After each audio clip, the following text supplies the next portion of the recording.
Nonprofit and philanthropic leaders devote their lives to the service of others, but sometimes they need a little help.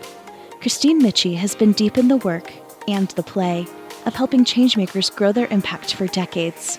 So whether you're ladling soup at a local shelter or attending a UN peace conference, you need to find the balance between the heavy work and a light touch so you don't burn out. And Kristine believes play is at the center of that. Welcome to the Playful podcast, bringing fun to the serious work of changing the world.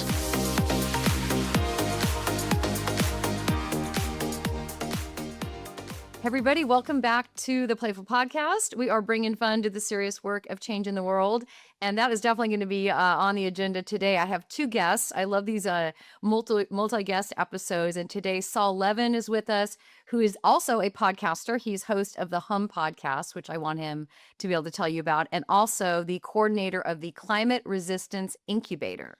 And he is joined by my friend Philip Eubanks, who is the executive director of the Climate Emergency Fund. And this is kicking off our climate series. And I'm glad we're here with disruptive and super impactful climate activists here on the call today. So hi, you guys. Yeah, how's it going? Thanks for having us. Thrilled to be Awesome. All right. Thank you. So this will air in a few weeks, but yesterday we were on a joint call together. You all were hosting a really interesting conversation with funders. And I want to make that point. You guys are not just nonprofit leaders and activists, but you also are intermediaries between those who want to fund nonviolent, disruptive climate activism, which is very specific and super important.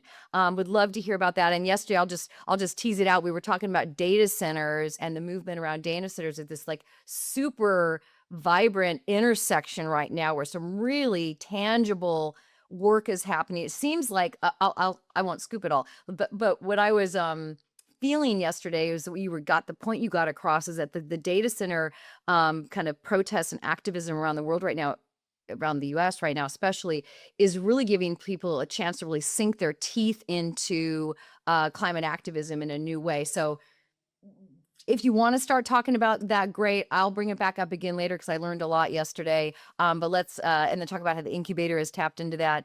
But Philip, would you tell us what the Climate Emergency Fund is? Absolutely, yeah. So we are an organization that raises funds for and makes grants to the disruptive, nonviolent climate movement because we believe that that's the fastest way to create transformative change. That's us in a nutshell. Since our founding in 2019, we funded over 250 organizations. That's about $22 million in grants. And we make strategic investments in what is emergency people-powered efforts, whether that's data centers or fighting fossil fuels, ultimately to demand a transformation through protest and through nonviolent direct action with attention-grabbing media campaigns. So. Yeah, that when we've spoken before, and I definitely caught some of that yesterday, that the attention grabbing part of it is such an accelerator, right? And that's what I really am coming to understand about the work you all are doing. So are you a grantee? Is that how you first got involved? That's what I think I understand. Is that right? Precisely. Yep. Yeah. A double grantee, actually. Yeah, I'm involved. We are funding both the Climate Resistance Incubator and Saul's work with the Moonlight Movement. Awesome. So let's talk about that how you all came to know each other and how Saul, Philip's support and CEF's support has been so vital and probably pretty unique. Absolutely. I mean, it's totally unique, Kristine. I think it's remarkable to think about in this moment in history how so many people have had trouble stepping up and doing something about the runaway climate change impacts, the massive control by the big tech industry and tech billionaires, the alliance between those tech billionaires and the authoritarian Trump regime. And one of the things that I find remarkable about the Climate Emergency Fund is they're not just an intermediary where it's like, oh, give us money and we'll give it to someone else. They actually make possible the funding and support of climate activism that most people wouldn't even find and wouldn't be comfortable funding because it's disruptive. And so, what Philip and CEF do is they connect with folks who are doing really creative and disruptive stuff to try and say, hey, just writing angrily worded letters and calling your congressperson and leaving a voicemail is probably not sufficient to deal with some of the most pressing crises in human history. And so we need to try something else. And they don't put on like, oh, we have the exact answer, but there's a willingness to lean into experimentation, work with new organizers who aren't perfectly polished and have the perfect, shiny proposal. And that's how we came together to actually build the climate resistance incubator and try and work together to find where that new energy was and support those kinds of individuals and groups. I love it. There was a gal on yesterday who was, I think she said she was 20, not even in her 20s, but maybe just 20. And man, she commanded that Zoom with so much like polish and grace. And I know you didn't need her to be able to be that good to fund her, but how great that she was. And she showed pictures of what she'd been just doing the night before, organizing around a Precisely. data center in a community. Philip, what's a great example for those that want to understand and that aha unlock around why disruption and funding disruption is leapfrogging a bunch of other, it's fine. Like you said, Saul, calling your representative and going to the protest and painting your sign, and let's not stop doing that. But how is disruption a leapfrog, and can we get so much farther faster when the crisis is so accelerated? So happy to get to that, but I actually want to go back really quick to talking about the 20-year-old Kaylee, who spoke so eloquently about the work that Climate Revolution Action Network is doing in New Jersey, where they're on their way to their fifth data center canceled and having success with potentially getting the New Jersey legislature to hold data centers to renewables. There's a lot of excitement with like these young people. And one of the folks that Saul and I often work with is Yvonne Marovic. And Yvonne likes to say that young people are often successful in movements because they don't yet know what's impossible. I love this because we get older and we start to think about what all the barriers are to what it is that we want to be able to do, but young people don't realize that yet, and so they're able, as Yvonne says, to take what seems as impossible and instead make it inevitable. And have seen that play out in a lot of the work that Climate Emergency Fund has funded. Now, to get to the question that you were asking. Probably the moment that really put Climate Emergency Fund on the map was when the protesters with Just Stop Oil chose to throw soup on the Van Gogh. It was a obviously controversial moment. They threw the soup on a glass covered painting. The story of that a lot of people don't know about is that those protesters had spent months protesting at fossil fuel facilities. So people who are skeptical of whether or not this has any impact will sometimes say, why don't you go and you protest the fossil fuel industry? Well, they did that hundreds of times. They were arrested for it repeatedly. There was almost no media coverage. And then they threw soup. And now, today, Just Stop Oil, we would say, is one of our most successful grantees, um, promising that it holds, that Labour Party does not, in the UK, agree to new oil and gas licenses in the North Sea. They've effectively kept, millions of barrels of oil in the ground as a result of that. That's the kind of wins that we want to see happen, that we're able to stop this industry from wreaking havoc on our planet. We must have a livable future, and that's what that's about. Yeah, love it. Okay, so Saul, at the Climate Resistance Incubator, are there conversations happening where someone would be coming up with an idea like, oh my God, what if we threw soup on the Van Gogh? Like, is this fertile place where the unexpected, audacious, eye-catching, media-grabbing ideas come from? And then how are those things then organized and executed? Yeah, it's a great question. I mean, we didn't actually incubate the soup throwers specifically, but the type of conversation we try and have is one where if someone just tells you, "Wow, some kids threw soup on a Van Gogh painting," as the press portrayed it, you might think, "Wow, those kids sound like they need help. Like, what's going on?" You know. Um, but what we try and do at the incubator is start from a place of curiosity and humility. Like, we actually don't know what's going to work. And we do know that the power imbalance in terms of resources is wildly skewing in favor of the billionaire class and the fossil fuel industry. And so we do have, in fact, we did one yesterday on a training later in the day. Um, we ran a brainstorm where we really try and get people out of the normal set of ideas, because you start to think about it and you're like, well, you might be like, well, I'm a mom, or I work in a nonprofit. Like, what am I going to do? I'm nobody. Right. And that's how everyone feels. But it takes creativity and planning to be able to overcome that power imbalance. And so what we do at the incubator is we try and find people who are willing to explore those kinds of ideas and do robust brainstorming, and then also really work through the execution and say, does that actually communicate the message that we want to communicate? Does that actually bring attention? Does that actually invite more people into the conversation?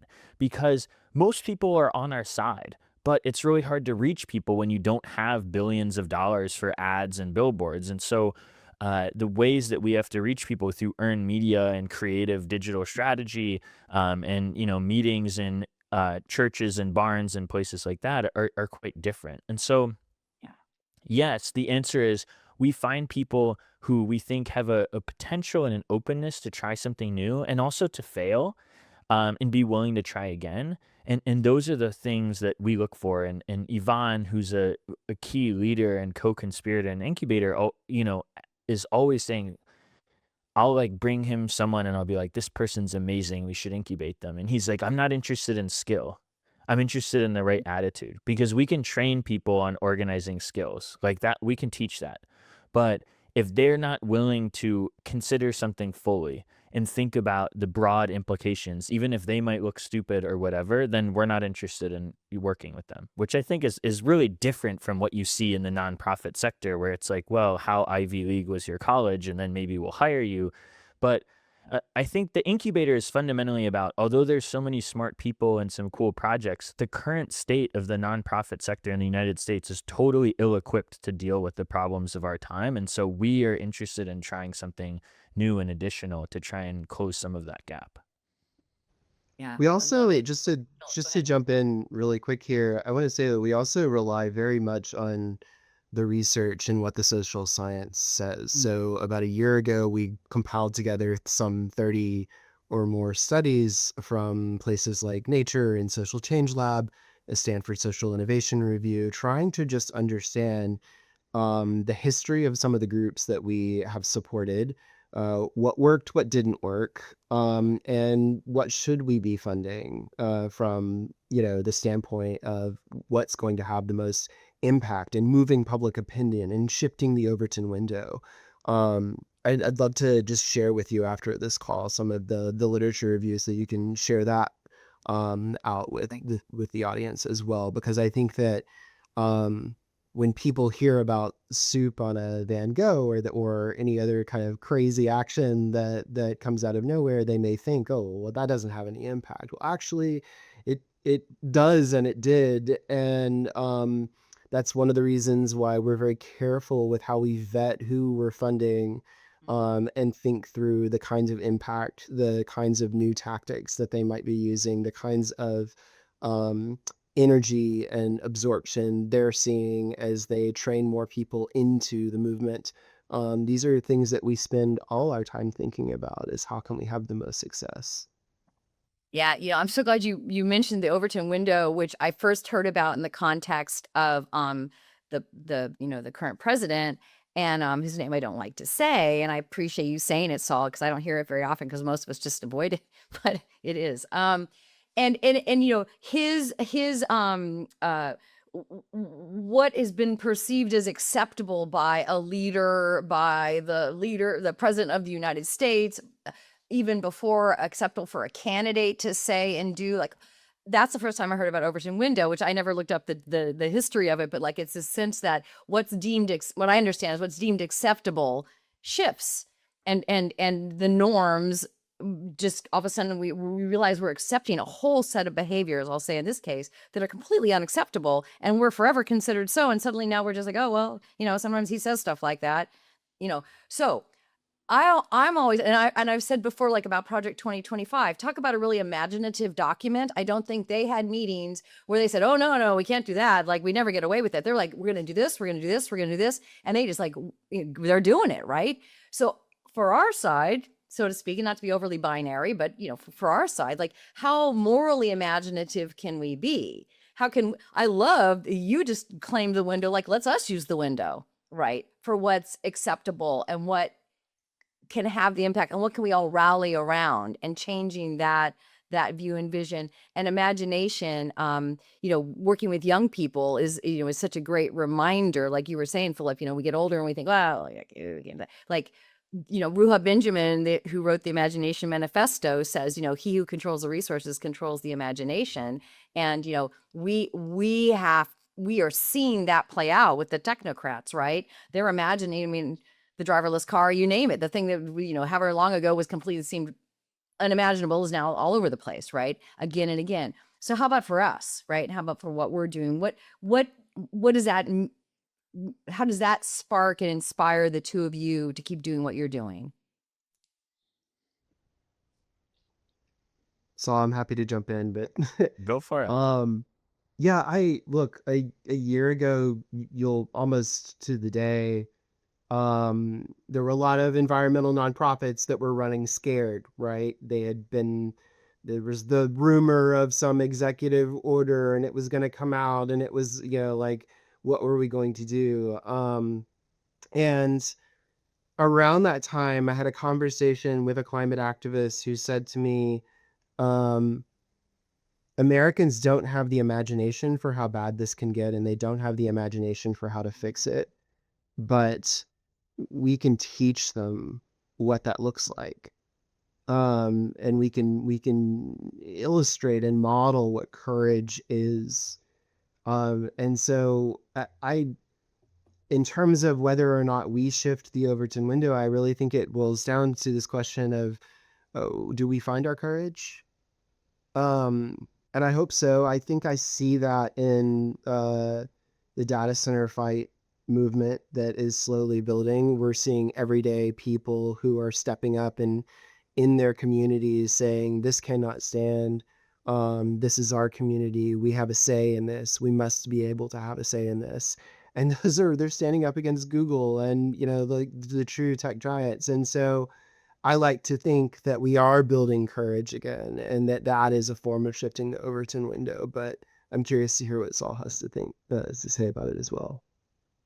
Yeah, it's interesting. Like we've had modeled for us, younger millennials and Gen Z certainly have had modeled for us exactly how not to shift the Overton window. I mean, the current leadership of the Democratic Party for the past, generation plus has basically said, we're going to bow down and propose something that we think is like the perfect halfway point to what everyone will agree on to start. And the Republican Party has basically said, we want this really extreme thing that's way out the window. And so what you end up with is nothing on our side. I mean, the Democrats' ability to actually put forward something that's motivating and inspiring and a clear vision of like what regular people deserve. Because I actually think people really know that like their life is too hard and it sucks. Like you don't have to explain to someone that like you're paying more than you want for rent or groceries. Like that sucks. You don't have to explain to someone that like apparently there's a 40-hour work week, but if you have to have 2 of them, that's not 40 anymore. Like everyone kind of feels that. And the Democratic Party, which is, the closest thing that we have in this two-party system to a party that's on the side of dealing with climate change, has again and again modeled a complete unwillingness to move the Overton window, and actually a total lack of imagination about the world we could build and that people deserve. And so I think that's actually, it's been horrible in a lot of ways, but it's also made a lot of people say, wait a second, like, surely there's something better here. We don't have to start. Of course, there's negotiation and coming to agreement with different kinds of people. That's part of the process of being alive, right? But like, by starting with a very meek and boring vision of what's possible, that's sort of corporatized and involves, cherry picking different positions of different wealthy donors in the Democratic Party, you end up with something that's not only milk toast, but actually deeply problematic. So it's very exciting to think about, wow, Yeah. what do we actually want? And very motivating to try and win that for the people we love and the people we don't know. And also Well, nonpartisan, right? Like, this is so much of the work that we do at Climate Emergency Fund, or that Saul is working on around data centers.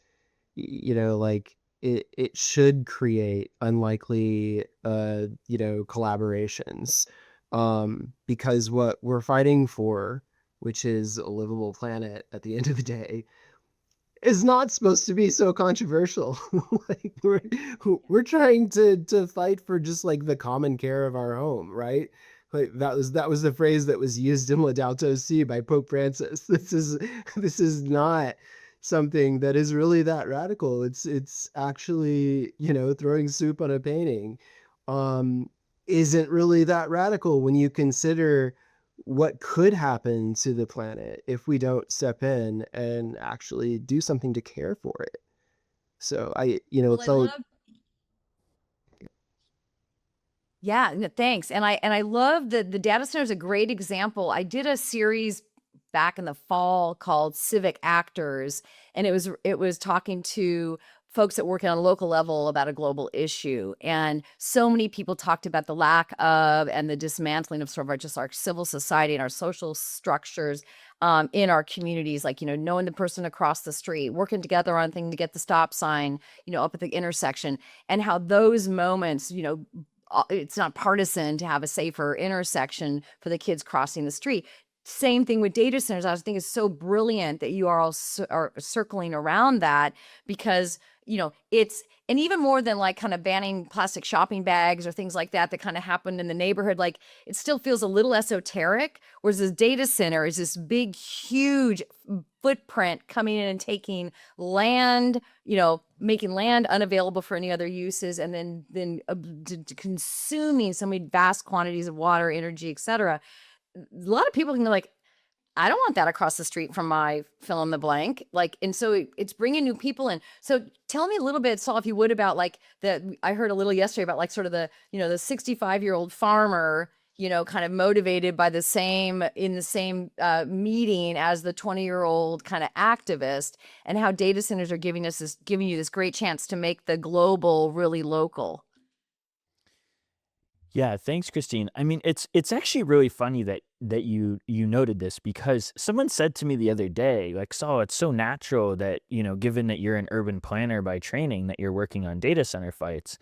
And having spent hundreds and hundreds of hours working on data centers over the past several years, if not thousands and thousands of hours, I never once thought of that this is an urban planning issue. Like, even though I'm literally working with people on getting assistance with zoning code stuff, like, it never really, somehow it just didn't cross my mind, which is a little troubling. But it's funny because the the reason I studied urban planning, and I thought I was making this up retroactively. So I went back and read my application to graduate school, and I actually said exactly this. So it turned out to be true, is that urban planning is where uh, politics and fights for control meet people's lived experience. Like, the urban environment, the built environment, the sidewalk, like you mentioned, everyone cares about that. The bodega, the library by your house is something that everyone cares about, regardless of politics. And people might not agree, but everyone has an opinion about traffic on the way to work, right? And so I was interested in the structures of the way we live need to change if we want to solve climate change. Like, there's not going to be one bill, there's not going to be one person. It's actually about like how we all live every day, and the people who design that are urban planners. And so, having studied urban planning, I've actually keep running into old colleagues and friends who are have technocratic skills of different kinds who are thinking about these questions, because it's the same thing, right?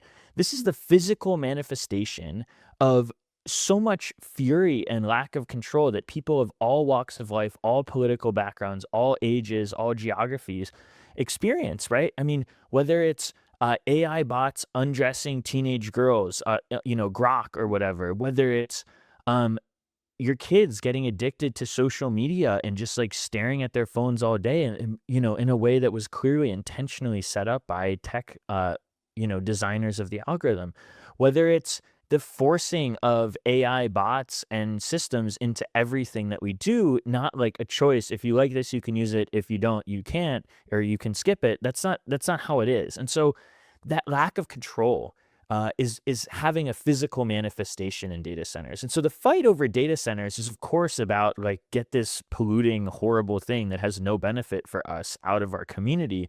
But it's actually about people really astutely recognizing that the control over their lives and the theft of their data and their language that's being committed by white collar workers in Silicon Valley has a physical representation in a place. And so I think that's really makes a lot of sense, actually, when you talk to folks who were very much involved in the MAGA movement in southern Michigan, or you talk to folk musicians who are more on the left in rural northern Michigan, or you talk to political candidates running for governor as Republicans and senator on the Democratic side who are saying the same things about AI data centers because they want to have populist bent to their campaign that resonates across class and race divides. And so I think this physical manifestation and where the rubber hits the road, where the choke point is, to reach out and touch something connected to these obscure things that are messing up different parts of your lives is really kind of a remarkable moment in history that we're experiencing and learning about. Yeah. And Philip, I know you had an aha moment in this regard towards your coming to work at the Climate Emergency Fund when you were working with the organization Protecting Journalists. And I love this intersection between saving journalism as a tool and local news reporters. And my son is one. He's a reporter in Louisville, Kentucky, and he's covered data center fights in Kentuckiana, and I know there's been some success in Indiana. I think I'm right about that. I think that there's been some Yep. results. More than 10 So county tell me about that moratoriums in the state. Okay, thank you. So, if you would, Philip, tell a little bit about that moment for you, and then how are you, you've talked about the earned media kind of thing, but also how are you finding journalists whose industry is also under great transformation and some threat, to be a good partners in this? Yeah, it's a great question. I was 5 years with the Committee to Protect Journalists and raised about 25 million for CPJ in that time frame. And over the course of that 5 years, I had the opportunity to meet these courageous and incredible environmental and business reporters who were talking about big oil.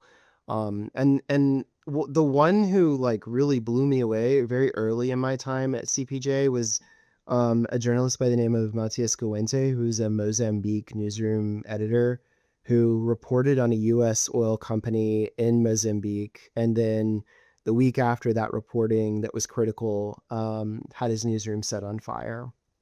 And rather than folding up shop, he borrowed laptops and printed a paper the next day with a headline that said, "We will not bow to the fire." And I was going, oh, that's not just journalism, that's activism as well. And I was deeply moved by these journalists who understand that in this era that we are currently in, that there's no longer such a thing as objective journalism. We're in the fight for our lives, for this planet, and there is no press freedom on a dead planet. And so recognizing that over the course of my time with CPJ, I also had this, on the one hand, deeply wowed by these courageous reporters like Matthias, and on the other hand, deeply disillusioned and disappointed with newsroom executives who are still working in a frame and with a mindset of yesteryear. And in particular, I was in a boardroom meeting the day that New York City turned orange from the wildfires in Canada in 2023. And so outside of the room, it looked apocalyptic, but inside the room with these news executives from places like the New York Times or Associated Press, um, it was business as usual, a kind of status quo approach to, okay, well, like, it looks kind of crazy outside, but we've got the agenda to take care of. And I was going, no, no, no, no. This has to be the moment where we switch gears.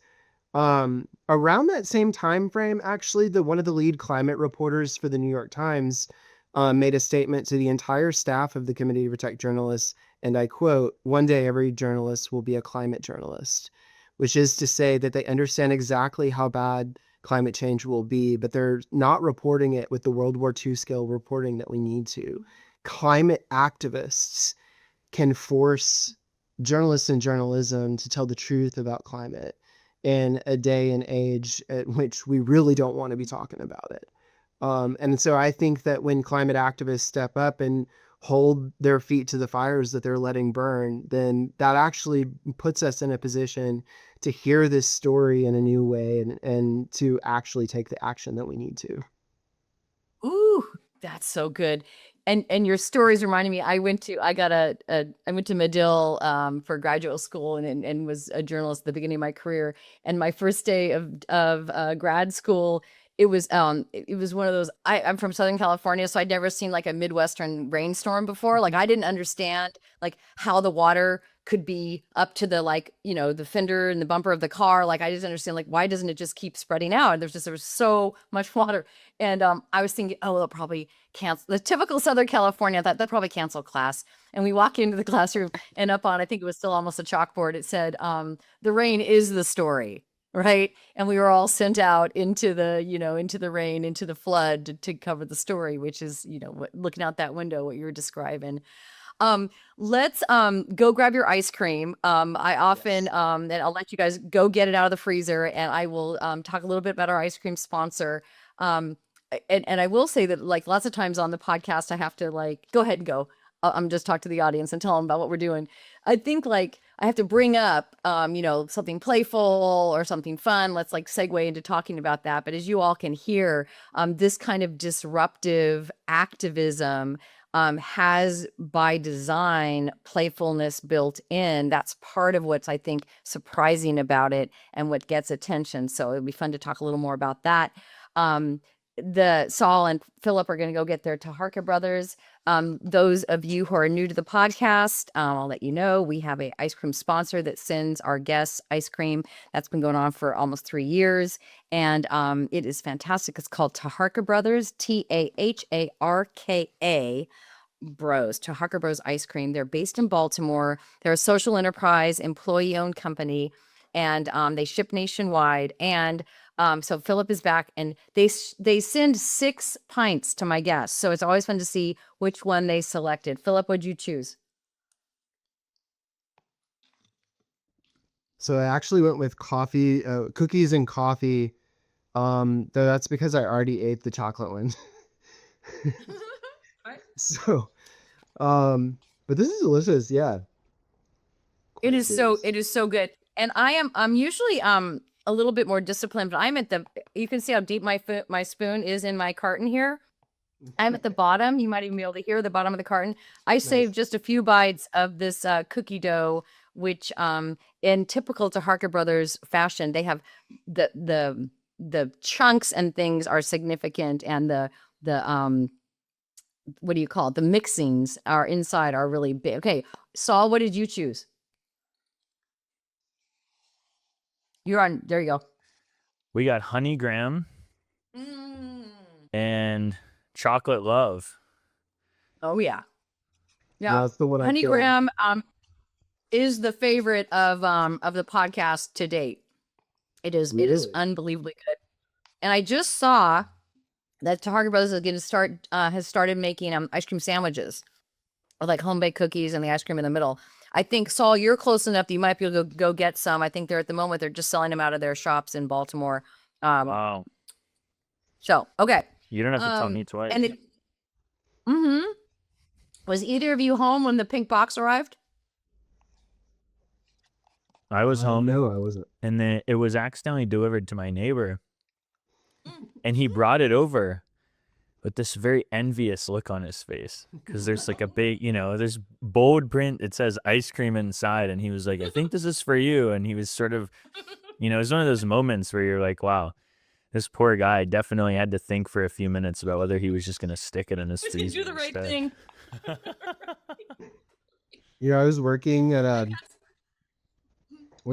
at an ice cream shop.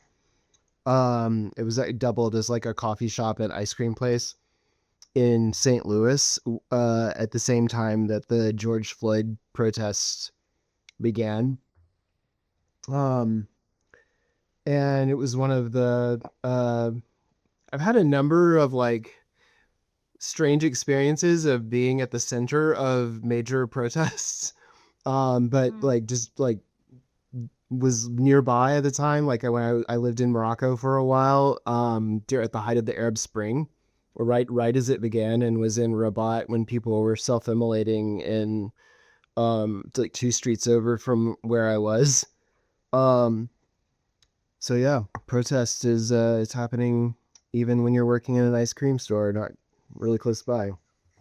Well, this is one of the juxtapositions of the podcast where we talk about kind of some heavy stuff, but we eat ice cream, trying to kind of like make the point and double click on, what can we do to keep our spirits buoyed as we do the hard and heavy work. So I'd love to ask you each this question about what's the scoop on how you came to care, an early memory. Because I think, I don't know about you guys, but I hang out with folks like you. Like I hang out with people who care about everybody and everything and wanting to make a difference, but that's not everybody. And so it's always interesting to say, like, when did that start, or who was an influence for you in that regard about kind of this global citizen kind of perspective? Let's see. I'm trying to see who has less ice cream in their mouth to answer. Okay, Philip, you go. Yeah, I mean, I was adopted. And when you grow up as an adoptee, your sense of family is different. Like who you consider your kin can be anybody. And so I had, growing up, these experiences of like thinking of my friends as my brothers and sisters and not just as my friends. And that's kind of expanded little by little. So I just mentioned Morocco. I was a Peace Corps volunteer in Morocco, and I'll never forget. This was 2008, so it was only 7 years after 9/11. My aunt made these really kind of awful statements about my moving to a Muslim country. I'm from Tennessee originally, so there's a lot of deep-seated racism there, and my own family is that way, and I will never forget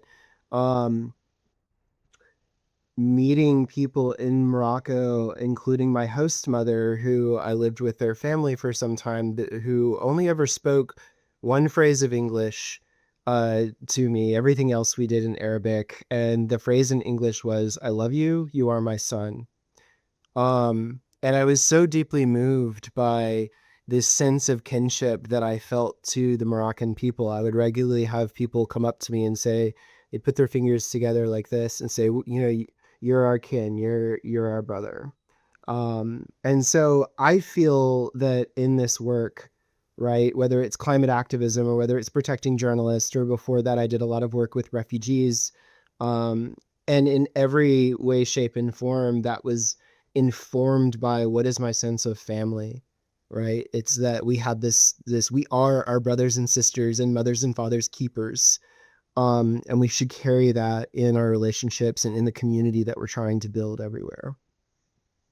Wow, love it. Thank you. What a beautiful framing that you felt. I mean, it just kind of must have turned out to be sort of intrinsic interpretation of your earliest kind of family story, and then extrapolating that out. How about you, Saul? What do you remember from some younger time, when you got a sense or had a feeling of, yeah, I'm about more than just what's up with me and my friends and my family. I care about something bigger. Well, I'm very moved by Philip's story always, and mine is quite different, almost opposite. In a sense, where I grew up in a household where, you were knocking on doors as soon as you could talk. We were going to union picket lines when we were in diapers.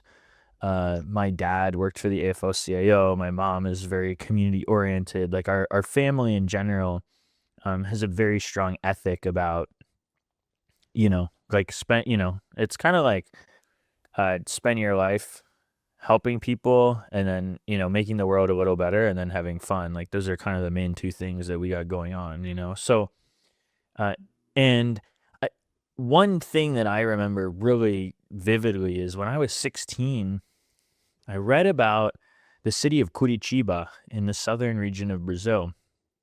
And Curitiba was the city that's famous around the world for establishing the first bus rapid transit system. And they actually not only have lanes that are buses only, but they have entire roads that are only for buses. And they have extremely creative systems that makes it so that everyone can get around the city in a very affordable way. And the innovations that they did in Curitiba were replicated all over not only South America, but Asia, Africa, North America, all over the world. And I read about those and I was like, wow, I mean, I had tried to take a bus to the movie theater in the Detroit suburbs and like it never came, ever, ever, ever. And so I always felt like, you didn't really have rights until you could drive where I grew up. And so reading about the idea that another world was possible and someone was living it in a place with less resources, in a place that, is very different from where I was from, that it was possible. And I actually was very fortunate. 5 years later, I went, no more, like 8 years later, I went to Curitiba when I was on a trip helping some Brazilian students with some projects.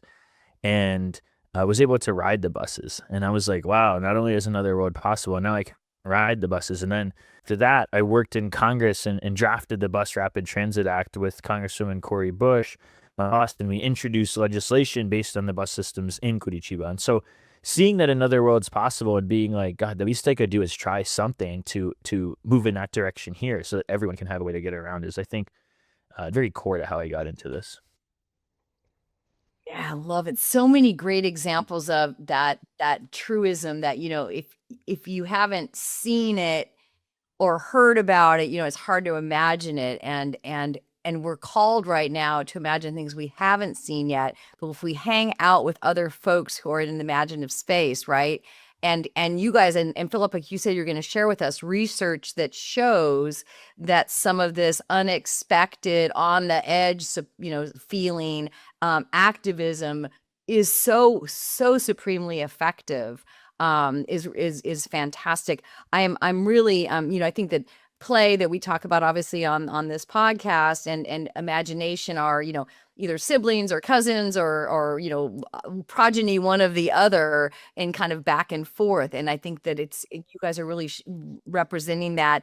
And I love, Saul, how your imagination started to fire when you saw something, you read about something else happening so far away, completely different, but then you're like, well, why wouldn't we try that? Why haven't we tried that, right? Which is an imaginative spirit to bring, thinking you can import that, right? 100%. And I think, one of the one other thing that I think we wanted to talk about a little bit is that we've recently started this podcast project Please. about data centers and AI resistance. And I think it shares a lot of spirit with what you're talking about, Kristine. I mean, we were struck in our organizing by how many people we would talk to who were getting extremely creative in fighting back against big tech and fighting for control in their communities. And the common thread at first seemed like, oh, people hate AI. Well, there's some truth to that, but actually it wasn't about that at all. And so our podcast, The Hum, we go around and interview people all over the country and in some cases all over the world about why they're fighting data centers and AI and what type of world they're trying to build instead.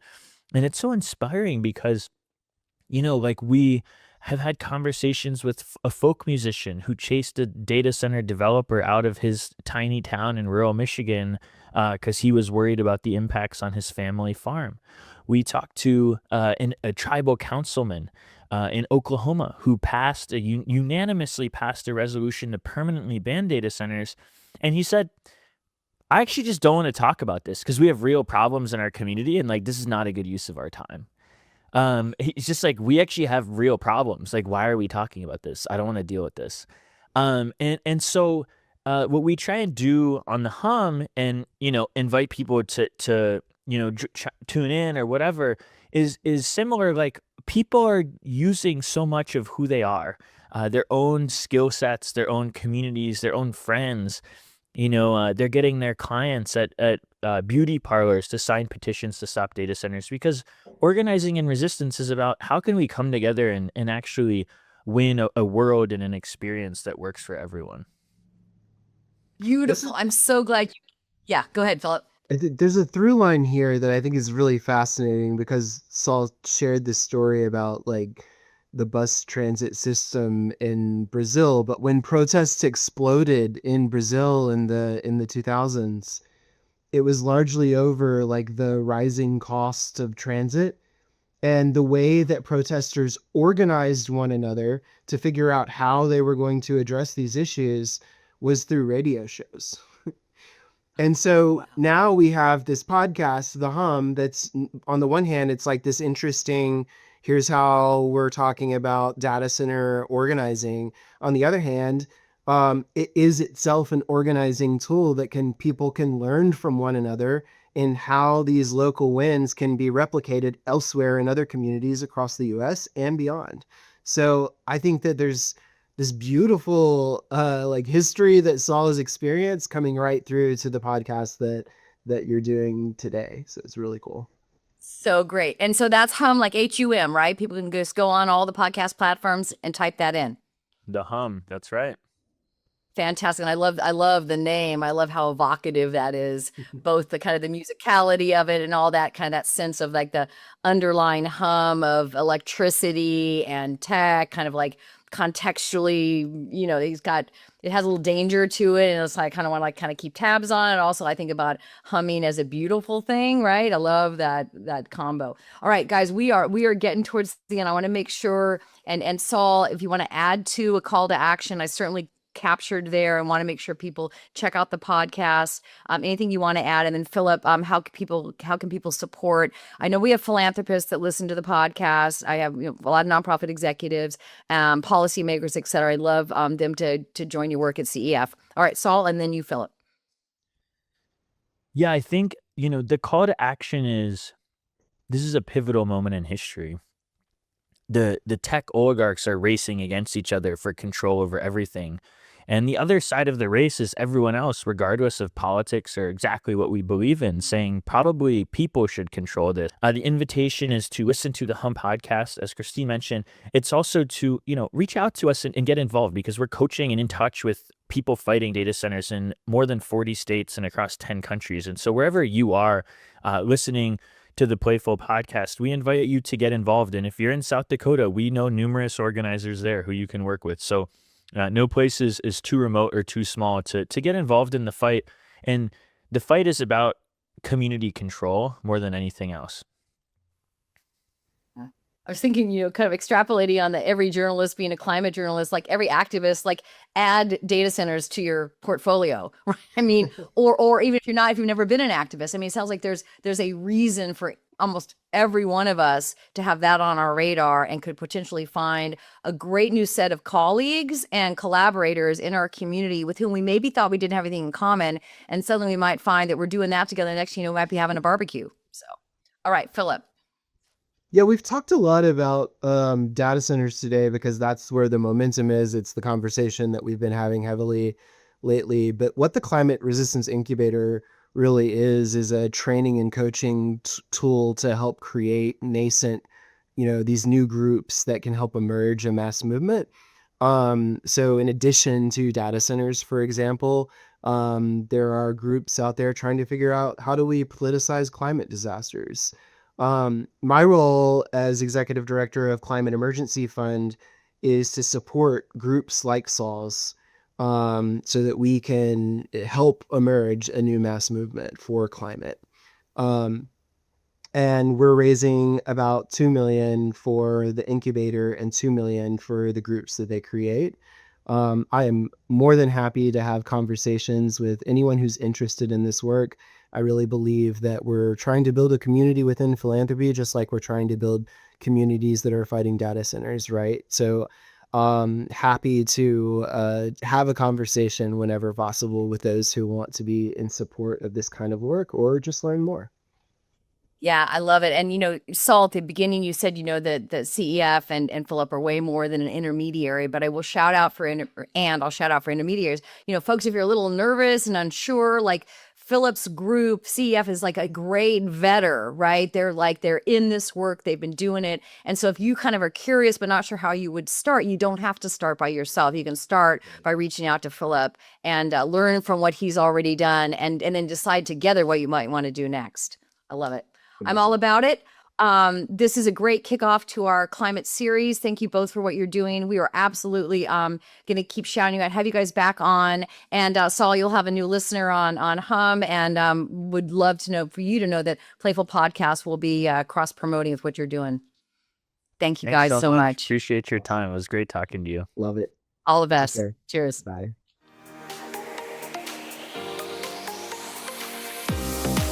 Hey, everybody. Thanks so much for listening to the Playful Podcast. If you enjoyed the show, please rate and review it on Apple, Spotify, or wherever you get your podcasts. And if you know of a leader or organization that's doing good in the world and you'd love to help us help them amplify their message, I would love to have them on the show. Go to the show notes and click there, or go to impactfulinc.com/contact. And that's impactful with 2 L's, inc.com/contact. And let us know who you're thinking about. Can't wait to see you next time.